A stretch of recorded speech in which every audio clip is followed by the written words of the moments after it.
وَلَقَدْ يَسَّرْنَا الْقُرْآنَ لِلذِّكْرِ فَهَلْ مِن مُّدَّكِرٍ الحمد للہ رب العالمین والصلاة والسلام علی سید المرسلین وعلی آلہ وصحبہ اجمعین سبحان اللہ وبحمدہ سبحان اللہ العظیم اللہم فقہنا فی الدین آمین یا رب العالمین۔ عزیزان گرامی، آج انشاءاللہ سورہ مریم کا حاصل مطالعہ آپ کی خدمت میں ہم رکھیں گے، اور یہ سورہ مبارکہ 98 آیات پر مشتمل سورہ ہے، اور یہ سورہ مبارکہ مکی صورت ہے، اور اپنے مضامین کے اعتبار سے ہم اس سورہ مبارکہ کو 6 گروپ میں تقسیم کر سکتے ہیں۔ اس مناسبت سے جو پہلا گروپ تشکیل پاتا ہے وہ آیت نمبر 1 تا آیت نمبر 15 ہے۔ اس میں قصہ حضرت زکریا و یحییٰ یہ بیان کیا گیا ہے، اور حضرت زکریا نے جو دعا کی اور بیٹے کی ضرورت کے اسباب ان آیات میں جو ہے وہ بیان کیے ہیں۔ دوسرا پیراگراف آیت نمبر 16 تا آیت نمبر 40 تشکیل پاتا ہے۔ اس میں حضرت مریم و حضرت عیسیٰ کا جو ہے وہ ذکر اور قصہ بیان کیا گیا ہے۔ تیسرا پیراگراف آیت نمبر 41 تا آیت نمبر 50، اس میں جد امجد حضرت ابراہیم علیہ السلام کے حوالے سے بات کی گئی کہ وہ بھی توحید کے علمبردار تھے، اور توحید کی ہی انہوں نے دعوت پیش کی ہے، اور ان کا دین بھی توحید پر مبنی تھا۔ چوتھا پیراگراف آیت نمبر 51 تا آیت نمبر 63، اس میں دیگر تمام انبیاء کی بھی بات کی گئی، اور کچھ انبیاء کا مختصر انداز میں ذکر کیا گیا کہ وہ بھی توحید کے علمبردار تھے، جیسے حضرت اسحاق، حضرت یعقوب، حضرت موسیٰ، حضرت ہارون، حضرت اسماعیل، حضرت ادریس۔ تو ان حق کے حوالے سے بات کی گئی، اور پھر ساتھ یہ بھی بات کی گئی کہ ہر متقی جو ہے وہ دراصل جنت کا مستحق ہے اور جنت کا حقدار ہے، جو اللہ سے ڈرنے والا ہے، جو اللہ کی خشیت رکھنے والا ہے۔ پانچواں پیراگراف آیت نمبر 64 تا آیت نمبر 83، اس گروپ میں ہم دیکھتے ہیں کہ قریش مکہ کو توحید کی دعوت دی گئی، اور ان کو انذار کیا گیا اور بتلایا گیا کہ تم اگر اپنی مشرکانہ روش کو ترک نہیں کرو گے تو جہنم تمہارا مقدر ٹھہرے گی، اور نہ صرف بلکہ تمہاری تمام تر قیادت جو ہے وہ اس کے اوپر یہ وبال آئے گا۔ پھر چھٹا گروپ جو ہے وہ آیت نمبر 84 تا آیت نمبر 98، اس میں نبی کریم صلی اللہ علیہ وسلم کو تسلی دی گئی اور مشرکین کو دھمکی دی گئی کہ شرک کی سزا جو ہے وہ اس دنیا میں بھی ہلاکت کی صورت میں مل سکتی ہے، اور آخرت میں تو انجام تمہارا برا ہونے ہی والا ہے۔ تو یوں اس سورہ مبارکہ کا جو مرکزی مضمون ہے، جو تفصیل کے ساتھ قصہ بیان کیا گیا ہے، اس میں جو عقیدہ تثلیث ہے جو عیسائیوں نے اختیار کر لیا تھا، اور اپنے اس اصل دین سے انحراف کر کے اپنے عقائد میں آمیزش کر دی تھی، تو ان کو یہ متنبہ کیا گیا کہ تم اس عقیدے کو ترک کر دو جس پر تم جو ہے وہ اپنے دین کو کھڑا کیے ہو۔ جو دین حضرت عیسیٰ لے کر آئے تھے، جو شریعت انہوں نے دی تھی، اس میں خالصتاً توحید ہی بیان کی گئی تھی، اس لیے خالص توحید کو جو ہے وہ اختیار کرو۔ تو اس سورہ مبارکہ میں ان واقعات کے حوالے سے اور یہ تذکیری بات جو ہے وہ ہمارے سامنے آتی ہے۔ اس سورہ مبارکہ کا آغاز اللہ رب العزت ان الفاظ سے فرما رہے ہیں کہ بسم اللہ الرحمن الرحیم کاف ہا یا عین صاد ذکر رحمت ربک عبدہ زکریا اذ نادى ربہ نداء خفیا۔ اللہ رب العزت فرما رہے ہیں کہ کاف ہا یا عین صاد ذکر ہے اس رحمت کا جو تیرے رب نے اپنے بندے زکریا پر کی تھی، جب کہ اس نے اپنے رب کو چپکے پکارا۔ اس نے عرض کیا کہ اے پروردگار، میری ہڈیاں تو گل گئی ہیں اور سر جو ہے وہ بڑھاپے سے بھڑک اٹھا ہے۔ اے پروردگار، میں کبھی تجھ سے دعا مانگ کرنا مراد نہیں رہا، مجھے اپنے پیچھے اپنے بھائی بندوں کی برائیوں کا خوف ہے اور میری بیوی بھی بانجھ ہے، تو مجھے اپنے فضل خاص سے ایک وارث عطا فرما۔ تو اس دعا کے ساتھ اللہ رب العزت نے اس سورہ مبارکہ کا جو ہے وہ آغاز کیا ہے، اور اس میں اسی حوالے سے جو ہے وہ آگے تفصیلات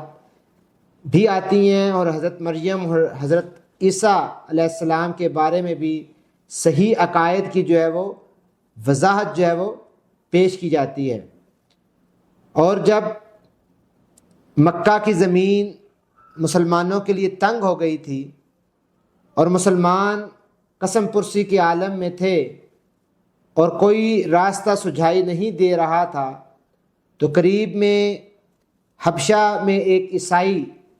بادشاہ جو ہے اس کی حکومت تھی، تو اللہ کے نبی صلی اللہ علیہ وسلم نے چند اصحاب کو وہاں ہجرت کر دینے کی تلقین کی۔ تو جب مسلمان وہاں پر پہنچے اور کفاران مکہ ان مسلمانوں کے تعاقب میں نجاشی کے دربار میں گئے، تو وہاں پر جو مکالمہ اور مجادلہ ہوا، تو حضرت جعفر بن طیار جو مسلمانوں کے اس قافلے کی قیادت کر رہے تھے،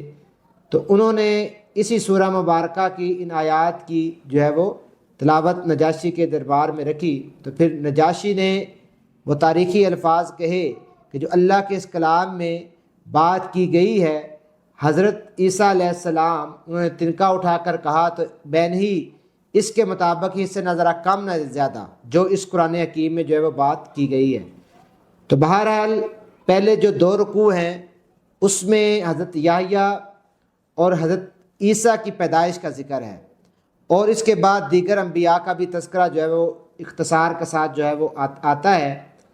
اور یہاں پر اگر ہم یہ بات سمجھنے کی کوشش کریں تو اللہ کا مدعا یہی ہے کہ اور مقصود یہی ہے کہ تمام انبیاء جو ہے وہ ایک ہی دین لے کر آئے تھے۔ ان کے دین میں، ان کی دعوت میں کوئی جو ہے وہ باہم چپکلش بھی نہیں تھی، کوئی کنفلکٹ بھی نہیں تھا،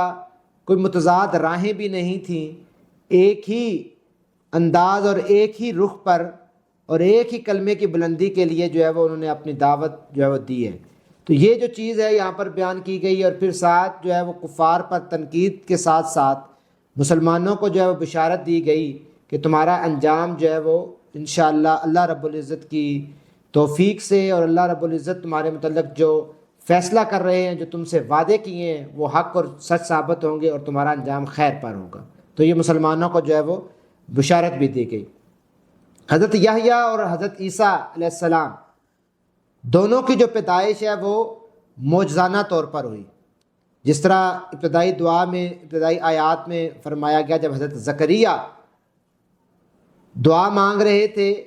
اللہ رب العزت کا فضل خاص مانگ رہے تھے، تو اللہ رب العزت کے فضل خاص سے ان کو ایک بیٹا عطا کیا، جبکہ ان کی بیوی بانجھ تھی اور خود بھی وہ ادھیڑ عمر تھے، بزرگی کا شکار تھے۔ تو بظاہر تمام دنیاوی اسباب محدود تھے، مسدود تھے، کوئی صورت نظر دکھائی نہیں دیتی تھی، لیکن اللہ تبارک و تعالیٰ کے اذن سے وہ ہو گیا۔ اور اسی طرح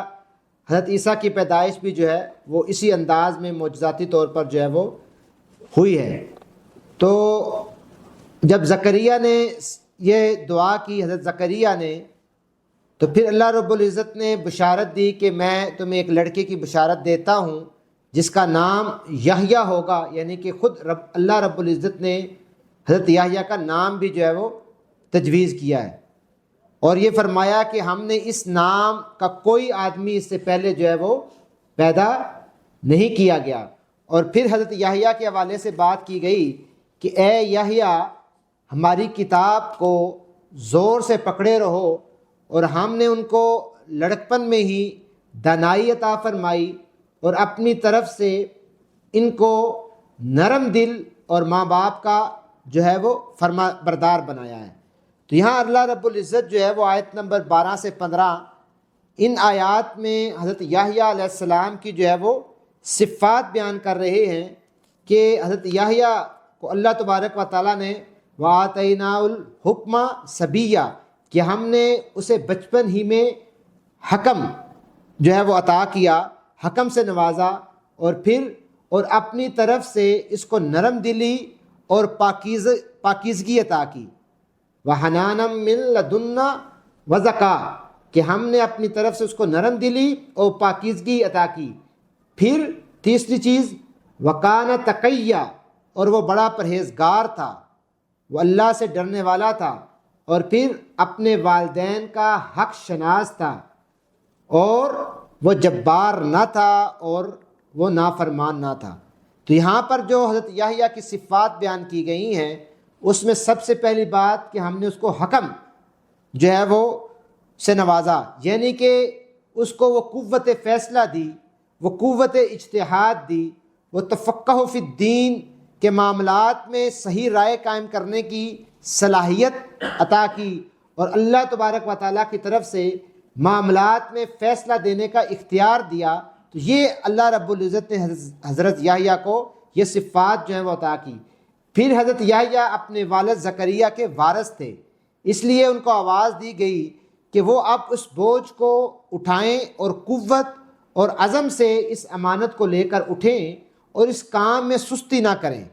اور کوئی کمزوری بھی نہ دکھائیں، اور اس وراثت کی ذمہ داری کو جو ہے وہ ادا کرتے ہوئے آگے کی طرف بڑھیں، آپ کے قدم جو ہیں پیچھے کی طرف نہیں ہٹنے چاہیے۔ اس پکار کے بعد یہ بتایا گیا کہ اللہ تبارک و تعالیٰ نے یحییٰ کو کیسی خوبصورت شخصیت عطا کی تھی، خوبصورت سے مراد صلاحیتوں سے مالا مال کیا تھا، تاکہ وہ منصب خلافت کی ذمہ داریوں کو بأحسن خوبی جو ہے وہ سر انجام دے سکے۔ اور پھر یہاں پر ابتدائی آیات میں جو اللہ رب العزت نے پہلی ہی آیت میں کہا کہ اپنے رب سے چپکے چپکے جو ہے وہ مانگو پکارا کرو، یعنی کہ یہ جو دعا ہے چپکے چپکے اپنے رب سے سرگوشی کرنا ہے، بات چیت کرنا ہے، اپنے دکھوں کا مداوع حاصل کرنا ہے، اپنے ایمان کو تر و تازہ کرنا ہے اور وہ قوت لینی ہے، تو یہ عادت جو ہے وہ سکھائی جا رہی ہے کہ انسان کو چاہیے کہ اپنے رب سے سرگوشی کرے، اپنے رب سے جو ہے وہ گفت و شنید کرے، اپنے رب سے راز و نیاز کرے۔ اللہ رب العزت جو ہے وہ اس کے نتیجے میں وہ ہمت عطا فرماتا ہے۔ اور پھر دیکھیے اس دعا کی قوت کہ جب حضرت زکریا نے یہ دعا کی اور ظاہراً کوئی اسباب دکھائی نہیں دے رہے تھے، لیکن اللہ رب العزت ان دنیاوی اسباب کا محتاج نہیں ہے، اس نے تو کن کہنا ہے اور فیکون ہو جانا ہے، تو اس نے کہہ دیا تو وہ ہو گیا۔ اسی کی یہ ساری جو ہے وہ تخلیقات ہیں اور اسی کے دائرہ اختیار میں قوت میں تمام چیزیں ہیں۔ اس لیے جب اللہ کی رحمت کی طرف ہم متوجہ ہوں گے اور اللہ کی رحمت سے ہی اپنی امیدوں کو باندھیں گے، تو اللہ رب العزت ظاہراً کوئی ایسی چیز جو ہمیں مشکل دکھائی دے رہی ہوگی اپنی رحمت سے اپنی قوت سے وہ کر دکھائیں گے۔ اس لیے ہر وقت اللہ تعالیٰ سے امیدیں جو ہے وہ وابستہ کرتے رہنا چاہیے۔ پھر جو ہے وہ ہم دیکھتے ہیں کہ جبریل امین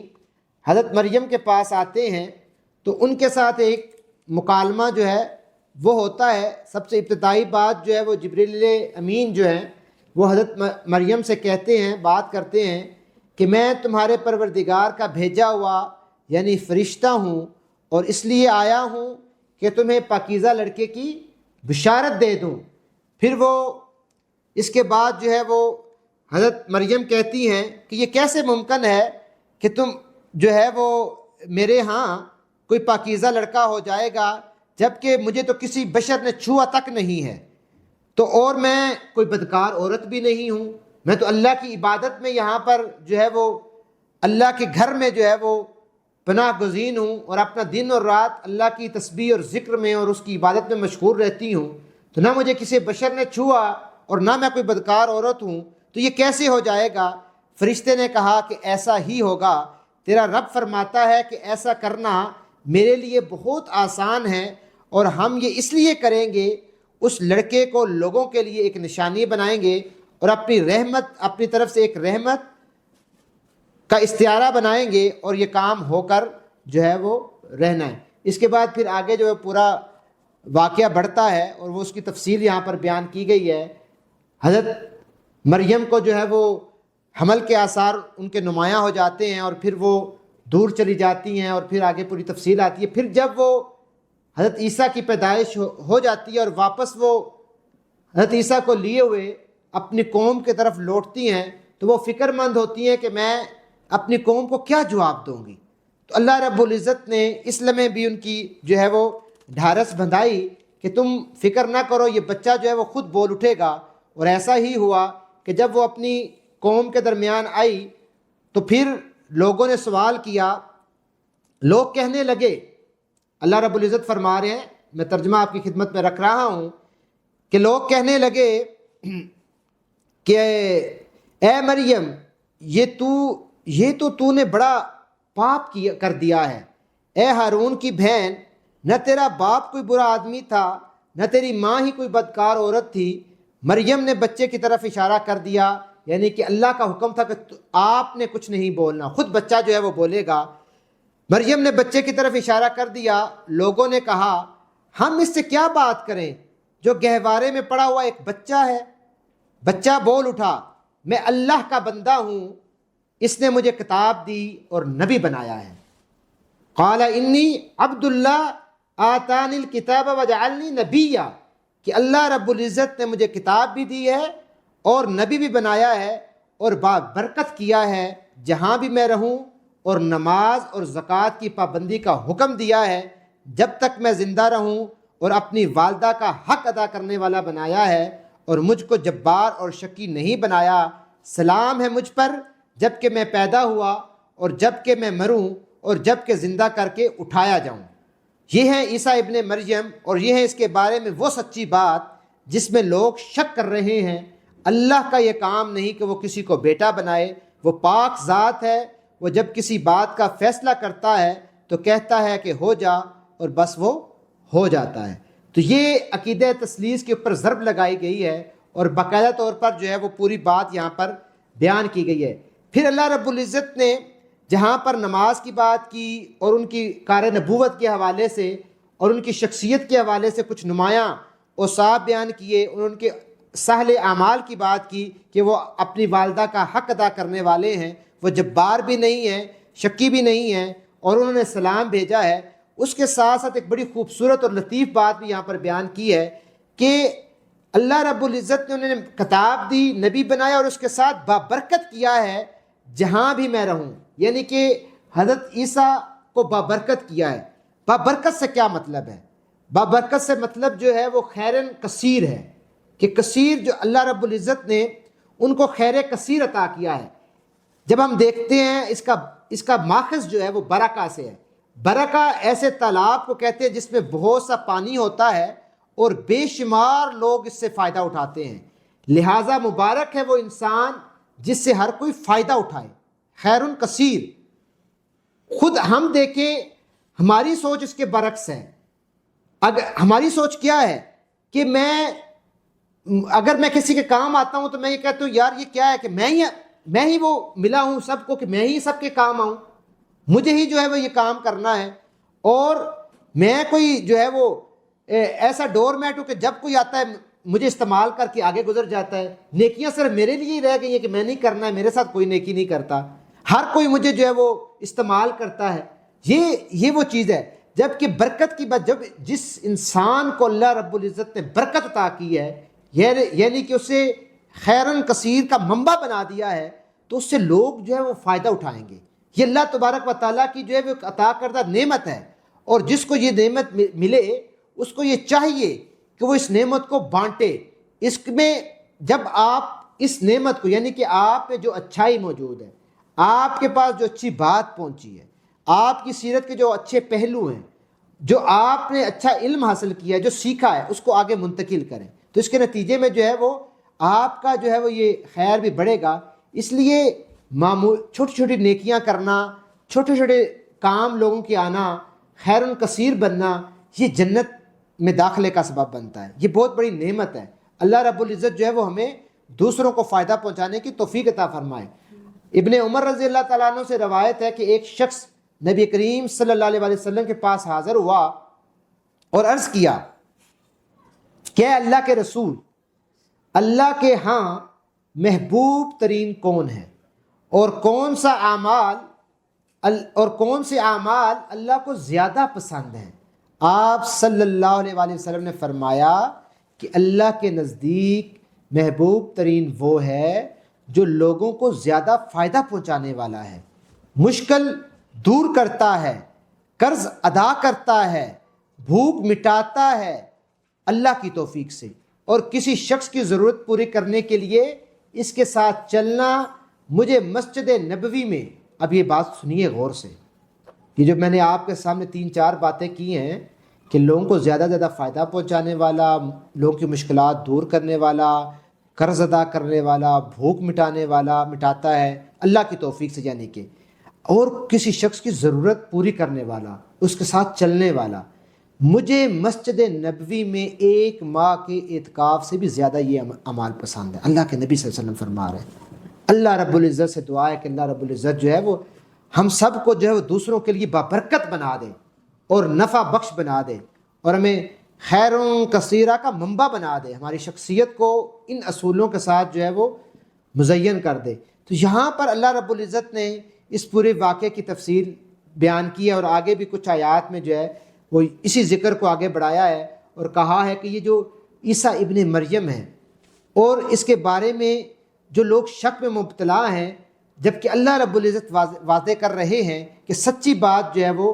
یہی ہے۔ اللہ کا یہ کام نہیں ہے کہ وہ کسی کو بیٹا بنائے، نہ اس کو یہ حاجت ہے۔ جب کسی بات کا وہ فیصلہ کرتا ہے تو وہ کہتا ہے ہو جا، تو بس پھر ہو جاتی ہے، کن فیکون۔ آیت نمبر 35 میں ان الفاظ کو استعمال کیا گیا ہے۔ تو عیسیٰ نے کہا کہ اللہ میرا، یعنی کہ اللہ میرا اور تمہارا رب ہے، بس تم اس کی بندگی اختیار کرو۔ یہ میسج دیا ہے کہ میں نے اپنے رب کو پا لیا ہے، میرا رب بھی وہی ہے، تو اس لیے تم بھی اسی رب کو اختیار کر لو۔ اپنی قوم کو بھی انہوں نے دعوت دی اور تمام انسانیت کو اس کی طرف بلایا۔ کیا بلایا؟ وَإِنَّ اللَّهَ رَبِّي وَرَبُّكُمْ فَاعْبُدُوهُ هَذَا صِرَاطٌ مُسْتَقِيمٌ، کہ اور عیسیٰ نے کہا تھا کہ اللہ میرا رب بھی ہے اور تمہارا رب بھی ہے، بس تم اسی کی بندگی کرو، اور یہی سیدھا راہ ہے۔ در حقیقت یہی جو ہے وہ سیدھا راہ ہے۔ اور اگر تم جو ہے مگر پھر مختلف گروہ باہم اختلاف کرنے لگے، سو جن لوگوں نے کفر کیا ان کے لیے وہ وقت بڑی تباہی کا ہوگا، جبکہ وہ ایک بڑا دن دیکھیں گے جب وہ ہمارے سامنے حاضر ہوں گے۔ اس روز تو ان کے کان بھی خوب سن رہے ہوں گے اور ان کی آنکھیں بھی خوب دیکھتی ہوں گی، مگر آج یہ ظالم کھلی گمراہی میں مبتلا ہیں۔ اے نبی صلی اللہ علیہ وآلہ وسلم، اس حالت میں جبکہ یہ لوگ غافل ہیں اور ایمان نہیں لا رہے، انہیں اس دن سے ڈراؤ جبکہ فیصلہ کر دیا جائے گا اور پچھتاوے کے سوا کوئی چارہ کار نہ ہوگا۔ آخر کار ہم ہی زمین اور اس کی ساری چیزوں کے وارث ہوں گے، اور سب ہماری طرف ہی پلٹائے جائیں گے۔ تو یہاں پر اللہ تبارک و تعالیٰ جھنجھوڑ بھی رہا ہے، ہمیں متنبہ بھی کر رہا ہے۔ اس کے بعد اللہ رب العزت جو ہے وہ حضرت ابراہیم کا قصہ بیان کر رہے ہیں مختصر انداز میں، اور فرما رہے ہیں کہ اے نبی حضرت ابراہیم کا قصہ بیان کرو، اور بے شک وہ ہمارا پیغمبر، وہ بزرگ پیغمبر جو وہ راست باز انسان تھا اور اللہ کا نبی تھا۔ اور انہیں ذرا اس موقع کی یاد دلاؤ جب کہ اس نے اپنے باپ سے یہ کہا تھا کہ ابا جان، آپ کیوں ان چیزوں کی عبادت کرتے ہیں جو نہ سنتی ہیں نہ دیکھتی ہیں اور نہ وہ آپ کے کوئی کام آ سکتی ہیں؟ پھر آپ ان کی کیوں عبادت کرتے ہیں؟ ان کو کیوں آپ نے خدا بنا لیا ہے؟ ابا جان، میرے پاس ایک ایسا علم آیا ہے کہ جو آپ کے پاس نہیں آیا، آپ میرے پیچھے چلیں، میں آپ کو سیدھا راستہ بتاؤں گا، اہدنا الصراط المستقیم۔ لیکن باپ نے کیا کہا؟ اے ابراہیم، کیا تو میرے معبودوں سے پھر گیا ہے؟ اگر تو باز نہ آئے گا تو میں تمہیں سنسار کر دوں گا۔ یعنی کہ تم مجھے ہدایت کی طرف بلا رہا ہے تو الٹا میں تمہیں سنسار کر دوں گا اور تمہیں میں ہمیشہ کے لیے جو ہے وہ الگ کر دوں گا۔ یہ حضرت ابراہیم کا جو ہے وہ واقعہ بیان کیا جا رہا ہے۔ میں آپ لوگوں کو، حضرت ابراہیم نے پھر کیا اعلان کیا؟ حضرت ابراہیم نے اعلان کیا کہ میں آپ لوگوں کو چھوڑتا ہوں اور ان ہستیوں کو بھی جنہیں آپ لوگوں نے خدا کو چھوڑ کر خدا بنا لیا ہے اور اس کو پکارتے ہیں۔ یہ حضرت ابراہیم نے اعلان کیا، تو میں تو اپنے رب کو پکاروں گا، اپنی تمام تر امیدیں اپنے رب سے جو ہے وہ وابستہ کروں گا۔ تو یہاں پر حضرت ابراہیم کا تذکرہ کیا گیا اور اس کے بعد پھر حضرت موسیٰ کا تذکرہ کیا گیا کہ حضرت موسیٰ کی بات کرو، پھر حضرت اسماعیل کا تذکرہ کیا گیا، پھر حضرت ادریس کا تذکرہ کیا گیا، اور ان تمام انبیاء کے تذکرے کے ساتھ یہ بات واضح طور پر کی گئی کہ یہ اپنے رب کے نزدیک جو ہے وہ پسندیدہ لوگ تھے، راست باز تھے، نبی تھے، اور انہوں نے لوگوں کو نماز کے لیے بلایا، زکوٰۃ کے لیے بلایا، اللہ کی جو ہے وہ بندگی کے لیے بلایا، اور یہ پیغمبر ہیں جن پر اللہ رب العزت نے اپنا انعام فرمایا ہے۔ پھر اللہ رب العزت نے جو ہے وہ فرمایا کہ ناخلف لوگ ان کے جانشین ہوئے جنہوں نے نماز کو ضائع کیا۔ اللہ اکبر! ان کے جانشین وہ لوگ ہوئے کہ جنہوں نے نماز کو ضائع کیا اور خواہشات نفس کی جو ہے وہ پیروی کی، پس قریب ہے کہ وہ گمراہی کے انجام سے جو ہے وہ دوچار ہوں گے۔ پھر انسان کہتا ہے کہ میں واقعی مر جاؤں گا، اللہ رب العزت کہتے ہیں کہ میں اس کو دوبارہ زندہ کر کے لے آؤں گا۔ انسان کہتا ہے کہ میں دوبارہ جو ہے وہ مر جاؤں گا، اور تیرے رب کی قسم کہ ہم ضرور ان سب کو ان کے ساتھ شیاطین کو بھی گھیر کر لائیں گے، پھر جہنم کے قریب لا کر گھٹنوں کے بل جو ہے ان کو گرا دیں گے۔ تو دیکھیے یہاں پر جو ہے وہ نماز کی بات کی گئی ہے اور غفلت کی بات کی گئی کہ وہ نماز کو ضائع کرتے ہیں اور خواہشات نفس کی جو ہے وہ پیروی کرتے ہیں۔ ان چیزوں کو دیکھیے کہ ہر امت کے زوال اور انحطاط کا یہ پہلا قدم ہے کہ وہ نماز کو ترک کر دیتے ہیں۔ نماز جو ہے وہ مومن کو زندہ رکھتی ہے، وہ اپنے رب کے ساتھ تعلق کو جوڑتی ہے، اور خدا پرستی کا جو مرکز و محور ہے، اگر نماز ترک کر دیں گے تو آپ اس مرکز و محور سے بچھڑ جائیں گے، وہ بندھن ٹوٹ جائے گا جو آدمی خدا کے ساتھ رکھتا ہے، اور اس بندھن کے ٹوٹنے کے نتیجے میں خدا سے وہ دور اور دور تر ہوتا چلا جاتا ہے، حتیٰ کہ عملی زندگی سے گزر کر اس کا خیالی تعلق بھی خدا کے ساتھ وابستہ نہیں رہتا، یعنی کہ تخیلات میں بھی، وہم و گمان میں بھی وہ اللہ کو سوچتا ہی نہیں ہے۔ تو اس لیے یہ چیز ہے کہ یہ ایک فارمولہ بتا دیا گیا کہ تمام انبیاء کی امتوں کا بگاڑ جو ہے وہ شروع تب ہوا کہ جب انہوں نے نماز کو جو ہے وہ ضائع کیا ہے۔ تو اس لیے نماز میں غفلت، اس کا مطلب یہ ہے کہ یہ انسان کا دل جو ہے وہ غافل ہو جاتا ہے، اور جو غفلت میں پڑ جاتا ہے خواہشات نفس کی بندگی اختیار کرتا ہے، اور پھر اس میں وہ بڑھتا چلا جاتا ہے۔ اس لیے اپنی نمازوں کو جو ہے وہ بہتر کرنے کی ضرورت ہے۔ اور آخری بات جو ہے توبہ کی بات کی گئی کہ توبہ ایمان اور عمل صالح پیدا کرتی ہے۔ وہی توبہ صحیح معنی میں ہے کہ جو انسان کو برے انجام سے جو ہے وہ بچائے۔ اس لیے حقیقی توبہ کی طرف آنا چاہیے، اور جنتیں جو انسانوں کے لیے اور مسلمانوں کے لیے سجائی گئی ہیں، جو انسان اللہ پر ایمان اور یقین لے کر آئیں گے تو ان کے لیے جنت جو ہے وہ مقدر ٹھہرے گی۔ تو وہ جنت میں جو جاتے ہیں ان پر اللہ رب العزت جو ہے وہ ذرا برابر ظلم نہیں کریں گے۔ اس لیے اللہ رب العزت نے پھر آیت نمبر 61، 62، 63 میں جو ہے وہ جنتوں کی پوری تصویر ہمارے سامنے رکھی ہے، اور آخری آیات میں اللہ رب العزت نے یہ فرمایا کہ یقیناً جو لوگ ایمان لے آئے ہیں اور عمل صالح کر رہے ہیں، ان قریب رحمان ان کے دلوں میں محبت پیدا کر دے گا، ان کے دلوں کو جو ہے جوڑ دے گا۔ پس اے نبی صلی اللہ علیہ وآلہ وسلم، اس کلام کو ہم نے آسان کر کے، اس کلام کو، اس پاک کتاب کو ہم نے آسان کر کے تمہاری زبان میں اس لیے نازل کیا ہے کہ تم پرہیزگاروں کو خوشخبری دے دو اور ہٹ درم لوگوں کو ڈرا دو۔ ان سے پہلے ہم کتنی ہی قوموں کو ہلاک کر چکے ہیں، پھر آج کہیں تم ان کا نشان پاتے ہو یا ان کی بھنک بھی تمہیں کہیں سنائی دیتی ہے؟ یہ سوال اٹھایا جا رہا ہے کہ تمہیں کہیں ان کا نام و نشان نظر آ رہا ہے؟ ان کو ہم نے نیست و نابود کر دیا ہے۔ اللہ رب العزت جو ہے وہ ہم سب کو عمل کی توفیق عطا فرمائے۔ وآخر دعوانا الحمدللہ رب العالمین۔